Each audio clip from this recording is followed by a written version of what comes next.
To my channel learn with Vikram. I believe जो भी मैं आप सबको पढ़ा रहा हूं वो आप बहुत अच्छे से प्रैक्टिस कर रहे होंगे।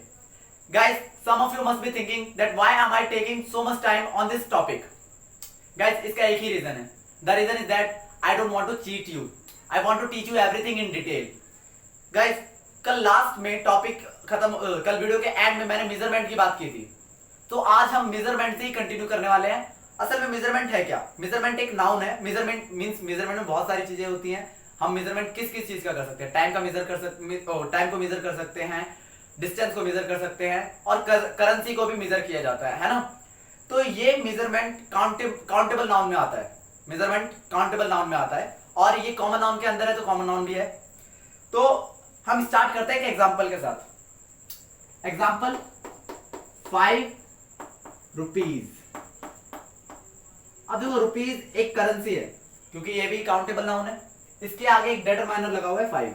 ये डिटरमाइनर बताता है, ये डिटरमाइनर कौन सा है? काउंटेबल डिटरमाइनर है। 1 2 3 4 काउंटिंग है ना। 5 एक से ज्यादा। अगर मैं इसका यूज एक सेंटेंस में करता हूं, 5 रुपीज का यूज एक सेंटेंस में करता हूं, तो वो जो सेंटेंस होगा वो प्लूरल वर्ब का होगा। जैसे कि 5 रुपीज हैव बीन स्पेंट, है ना। यहां पर 5 रुपीज सब्जेक्ट है और हम सबने बचपन से पढ़ा है कि अगर टेंस होता है, कोई काम होता है, तो जो सब्जेक्ट होता है वही डिसाइड करता है कि हेल्पिंग वर्ब सिंगुलर होगी या प्लूरल होगी। तो इस हिसाब से यहां पर ये जो हेल्पिंग वर्ब है हैव, ये क्या है? प्लूरल है, और प्लूरल होना भी चाहिए, जो कि बिल्कुल सही है। बट अगर मैं कहूं 5 rupees is a great amount। 5 rupees is a great amount. 5 रुपए एक ग्रेट अमाउंट है। यहां पर मैंने क्या करा? हेल्पिंग वर्ब सिंगुलर कर दी। इसके पीछे रीजन क्या? जबकि सब्जेक्ट तो क्या है? प्लूरल है। तो हम ऐसा क्या हो रहा है, यानी यही बात हमें नोट करनी है कि ऐसा हो क्या रहा है कि ये जो हेल्पिंग वर्ब है वो सिंगुलर हो गया। तो सिंगुलर होने के पीछे रीजन है इसका कॉम्प्लीमेंट। कॉम्प्लीमेंट क्या है? सिंगुलर है। आगे मतलब क्या होगा कि आगे जो भी वर्ड होगा वो एक ही है। यानी कि ये जो कॉम्प्लीमेंट मैंने दिया है, ये कॉम्प्लीमेंट क्या है? सिंगुलर है। ये कॉम्प्लीमेंट क्या है? सिंगुलर है। और अगर कॉम्प्लीमेंट सिंगुलर हो तो फर्क नहीं पड़ता कि सब्जेक्ट प्लूरल है या सिंगुलर है। फर्क नहीं पड़ता सब्जेक्ट प्लूरल है या सिंगुलर है। हम सीधा हेल्पिंग वर्ब को सिंगुलर कर देंगे। ये हमारा कॉन्सेप्ट है इस सेंटेंस को समझने का। और ये टेंस के हिसाब से चल नहीं रहा है, सबसे बड़ी बात, क्योंकि कॉम्प्लीमेंट दिया गया है। तो कॉम्प्लीमेंट क्या है? सिंगुलर। तो हेल्पिंग वर्ब क्या होगी? सिंगुलर। क्या फर्क नहीं पड़ता हमें? किससे फर्क नहीं पड़ता कि सब्जेक्ट सिंगुलर हो या प्लूरल हो? हमें इससे फर्क नहीं पड़ता। ठीक है। तो मैं अगर एक और एग्जांपल देना चाहूं, वो रुपीज को हटाकर अगर मैं किसी और चीज में एग्जांपल देना चाहूं, जैसे कि मैंने मीटर की बात की। मैंने कहा मैं 30 किलोमीटर का रास्ता तय करके आया हूं। 30 kilometre have been travelled. 30 kilometre travel कर दिया, हो गया है। 30 किलोमीटर हैव बीन कवर्ड, है ना। 30 किलोमीटर मीटर्स कवर हो गया। ये 30 किलोमीटर प्लूरल है ना, एक से ज्यादा है। तो उस हिसाब से ये सब्जेक्ट, ये जो हेल्पिंग वर्ब है, ये क्या होना चाहिए? प्लूरल। और ये प्लूरल है भी उस हिसाब से, है ना।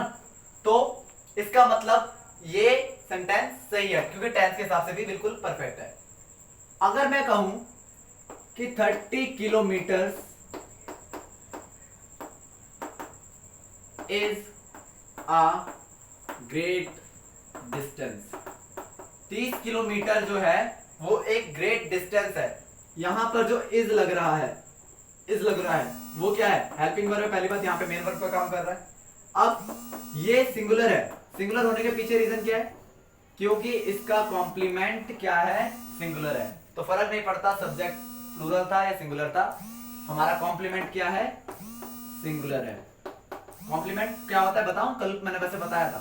कॉम्प्लीमेंट होता है जो सब्जेक्ट के बारे में बताई गई बात हो, उसे कॉम्प्लीमेंट कहते हैं। यानी सब्जेक्ट के बारे में अच्छा बोला गया है, बुरा बोला गया है, या उसको किस तरह से डिस्क्राइब किया गया है, ये उसका कॉम्प्लीमेंट होता है।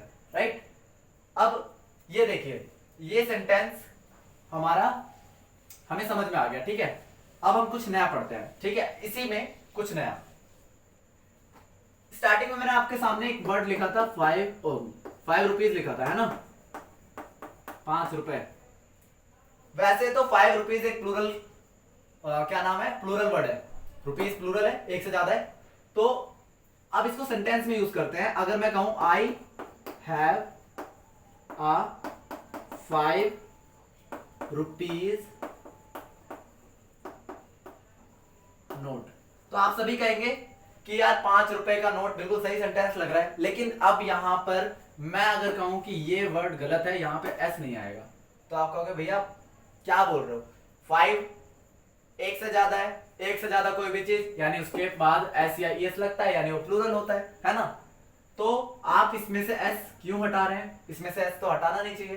तो मैं बताता हूं, इसके पीछे एस हटाने का एक ही रीजन है। देखो यहां पर कॉम्प्लीमेंट अभी भी सिंगुलर है, नोट, ठीक है, नोट सिंगुलर है। खैर वो बात समझने से पहले ये देखो, रुपी अपने आप में एक नाउन है, ठीक है, काउंटेबल नाउन जिसको गिना जा सकता है। बट हमने भी कल मेजरमेंट की बात करी थी ना, काउंटेबल नाउन। और नोट भी काउंट किया जा सकता है, और ये भी काउंटेबल नाउन है, दोनों नाउन है, और दोनों ही नाउन कॉमन नाउन है। नोट किसी के लिए भी यूज हो सकता है ना। अब देखो ये दो नाउन एक साथ जब भी आ जाएं, तो पहले वाला क्या हो जाएगा ना, पहले वाला नाउन नहीं रहेगा, पहले वाला बन जाएगा एडजेक्टिव। क्या बन जाएगा, एडजेक्टिव। तो कहोगे भैया ठीक है एडजेक्टिव बन जाएगा, मान लिया, लेकिन फिर भी एस हटाने की क्या जरूरत थी। तो मैं कहूंगा देखो भाई, जो एडजेक्टिव होता है वो हमेशा क्या होता है, सिंगुलर होता है, प्लूरल कभी नहीं होता। तो इसका मतलब रुपी में जो एस लगा है वो हट जाना चाहिए। तो बिल्कुल सही कहा, एस हट जाएगा। तो नोट करने वाली बात इस एग्जांपल से हमें क्या मिली कि adjective will always be in singular, adjective will be singular always, या विल ऑलवेज बी सिंगुलर। तो जो एडजेक्टिव है वो हमेशा क्या रहेगा, सिंगुलर रहेगा, वो प्लूरल होगा ही नहीं। यानी ये समझ में आ गया। अगर मैं कहूं एक और एग्जांपल की मदद से,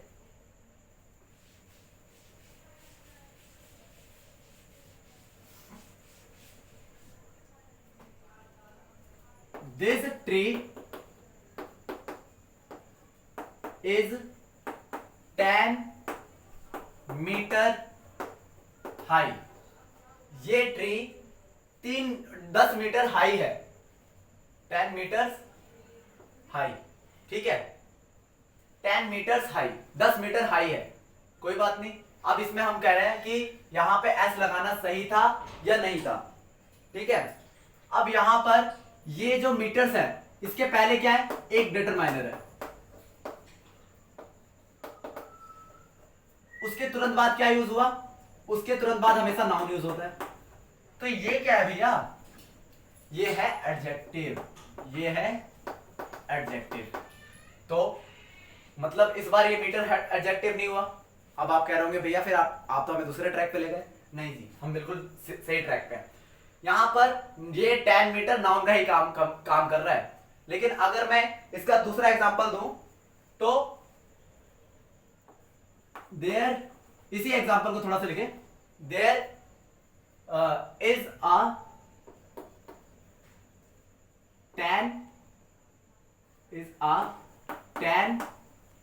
मीटर हाई ट्री। अब देखो भाई, अब यहां पर क्या है, ये नाउन है, ये नाउन है और ये भी नाउन है, ठीक है। यहां पर ये नाउन फ्रेज बना रहा है, क्या बना रहा है, नाउन फ्रेज। तो अभी इसको नाउन फ्रेज को मैं समझा नहीं रहा हूं, लेकिन एक बात समझ जाओ, जब भी एडजेक्टिव और नाउन साथ में होता है तो नाउन फ्रेज क्रिएट कर देता है, ठीक है। अब ये भी नाउन है और इसके तुरंत बाद भी नाउन यूज हुआ है एक तरह से। तो इसका मतलब अब ये जो नाउन है वो नाउन नहीं रहेगा, वो क्या बन जाएगा, एडजेक्टिव है। असल में हाई अकेले में तो एडजेक्टिव का काम ही करता, हाई अकेले में एडजेक्टिव का काम करता, लेकिन हाई ट्री आ गया तो हम हाई ट्री तुरंत एडजेक्टिव के साथ क्या लग गया, ट्री लग गया। तो ये क्या बन गया, एक नाउन, नाउन का काम कर रहा है, ये पूरा एक फ्रेज, नाउन फ्रेज का काम कर रहा है, ठीक है। तो जब एक नाउन फ्रेज और दूसरा नाउन एक साथ होंगे तो क्या होगा, जो पहले वाला होगा वो एडजेक्टिव बन जाएगा, ठीक है, और दूसरे वाला हमारा नाउन हो जाएगा। तो यानी यहां पर जो एस लग रहा है वो काट देना चाहिए, क्योंकि हमने क्या पढ़ा है कि एडजेक्टिव हमेशा क्या होते हैं, सिंगुलर ही होते हैं। अब हम एक और एग्जांपल लेते हैं। देयर इज, अब इसको आप खुद से ही करेंगे, there is a 10 metre high, oh sorry, long bamboo.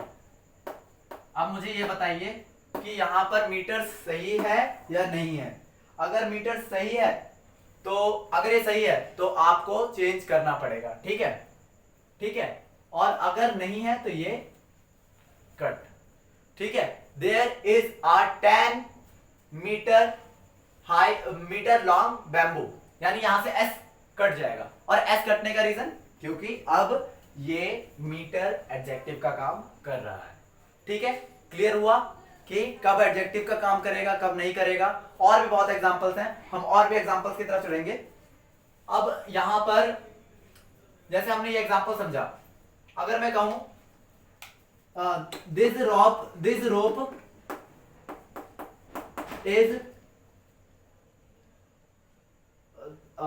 Is 5 meters long. This rope is 5 meters long. यहां पर ये रस्सी की लंबाई कितनी है ये बता रहा है। ये लॉन्ग जो है ना, ये एडजेक्टिव है, हमें पता है ये बात, है ना। और इससे पहले ये क्या है, ये एक नाउन है। अब नाउन है तो यहां पर हमें इसको हटाने की जरूरत नहीं, नाउन तो सिंगुलर प्लूरल भी हो सकते हैं, है ना। लेकिन अगर मैं कहूं कि there is a 5 meters long rope। अब एक बात बताओ, यहां पर एस लगाना सही रहेगा क्यों कि नहीं रहेगा। मैंने बताया ये नाउन फ्रेज बन जाएगा, ठीक है, यानी एक तरह से नाउन ही समझो इसको, अभी के लिए नाउन समझो, क्योंकि नाउन फ्रेज आगे मैं समझाऊंगा, ठीक है। और ये जस्ट इससे पहले क्या है, नाउन है, ठीक है। दो नाउन एक साथ आ नहीं सकते, तो जब दो नाउन एक साथ नहीं आ सकते तो दूसरा पहले वाला क्या बन जाएगा, एडजेक्टिव। और एडजेक्टिव क्या होता है, हमेशा सिंगुलर होता है। तो हमने बहुत सारे एग्जांपल समझ लिए, ठीक है। अब हमारे पास आता है एक टॉपिक जो है plural common noun. Plural common noun जो टॉपिक है वो अपने आप में भी एक अलग टॉपिक है कॉमन नाउन का। तो हम सोच रहे हैं कि उसको अलग से एक नए टॉपिक में, नए वीडियो में कवर करने की कोशिश करें, क्योंकि अगर इसको आज स्टार्ट करते हैं तो ये कंप्लीट नहीं हो पाएगा, ठीक है। तो आज वीडियो अगर शॉर्ट रह गई है तो भी कोई बात नहीं, लेकिन हम लोगों ने आज काफी नई चीजें सीखी होंगी, ठीक है। तो कल मिलते हैं। आप मेरे को अपने डाउट्स जरूर बताइएगा, और मैं कमेंट बॉक्स में एक क्वेश्चन जरूर पिन अप करूंगा, आप उसको क्या करेंगे, उसका आंसर करेंगे, और बाकी उसका आंसर मैं कल बताने की कोशिश करूंगा, ठीक है। बाकी अगर आपको पसंद आया हो तो सब्सक्राइब जरूर कर लेना, ठीक है। Thank you.